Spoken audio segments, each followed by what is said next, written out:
Okay, it's a blessed day, blessing to all who have tuned in to Adoration FM. Today is the day of prayer.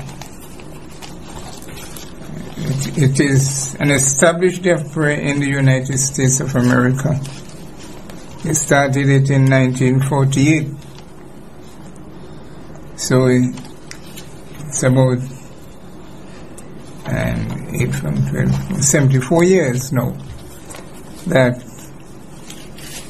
the Americans are keeping this day, the first Tuesday in May, as the day of prayer.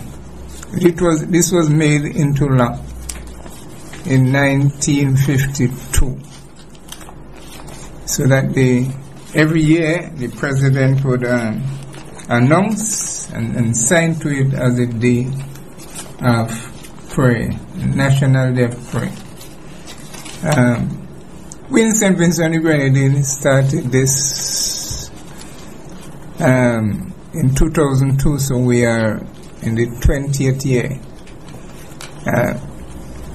We are glad to be here again after 2 years off because of the pandemic, but we are glad that we can come back on the airways to for prayer for the nation and for individual and for communities. The community, we are plagued by the pandemic, and this is one of the things we have to bring before the Lord. But the day of prayer came here in 2002. It was a businessman in the British Virgin Islands. He started it there in 1998 because he thought it was a good thing to do. And in 1998 they started it in the British Virgin Islands, coordinating with the same day that the United States is having the Day of Prayer. And in Tortola they started it, and then the next year, 1999, they took it to the other islands of the British Virgin Islands, Antigua and Just Van Dyke, Virgin Gorda. And the vision of this gentleman, Linton Wheatley, was to establish it in the Caribbean.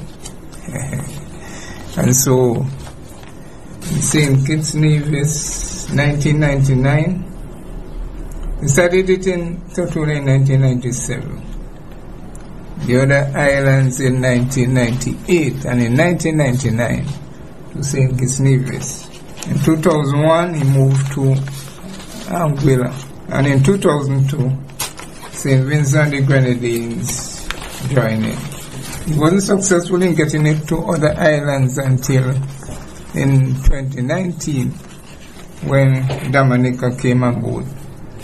So in the Caribbean here we have these islands who will meet today with designate to them the day of prayer, so we can take our petition to the Lord.